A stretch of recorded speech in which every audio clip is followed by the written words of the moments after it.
wixii la soo dhaafay ama toddobaadii la soo dhaafay waxyaalaha si weyn loogu arkay baraha bulshada waxaa ka mid ah inaan lef soo galo qofku sa TikTok ama Facebook ama Instagram YouTube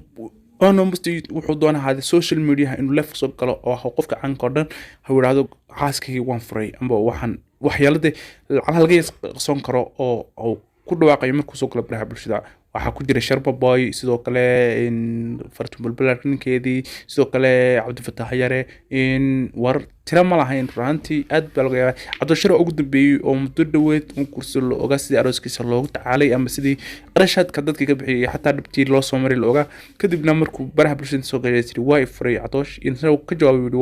waa runtii waa kala tagnay waa isku dhacnay waa socday sidoo kale wax kale oo jirta arrin kale oo weyn oo aad iyadna loo boowanay baryahan oo si weyn baraha bulshada inuu wiilkii ay dhashay in hadda maslaxo ama xaaska Cabdi Shire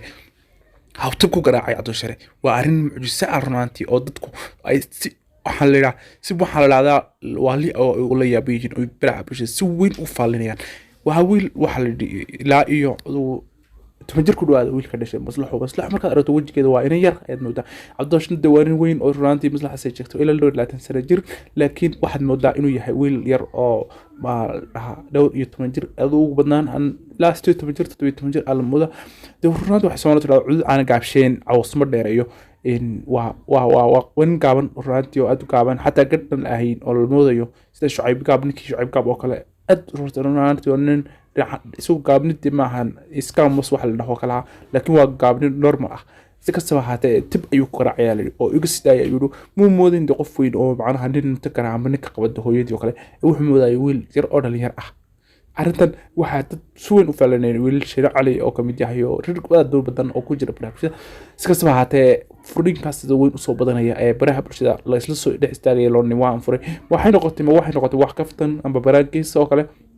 si barnaamijkii mar jiray 2020 dhamaadkiisii oo ay dad badan yiraahdeen waan isfurnay oo kale ay baraha bulshada la soo istaageen tan oo kalena sidoo kale ay maanta dadku in badan u faalinayaan qofku intuu soo istaago baraha bulshada ku leeyahay inuu oranaya waan furay heblayadii ama hebelkayga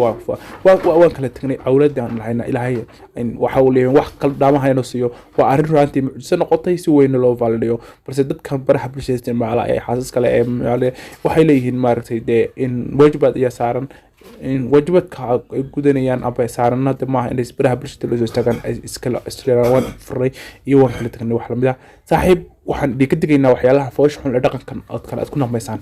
in baraha bulshada inta soo istaagtaan oo naysaan waan kala tagnay ama waan isfurnay waxyaalahan oo kalena horta hadii la isku gursanayaa qof marka qofka ay gursanayo waa inuu waajibaadkiisa saaran iyo in maxalla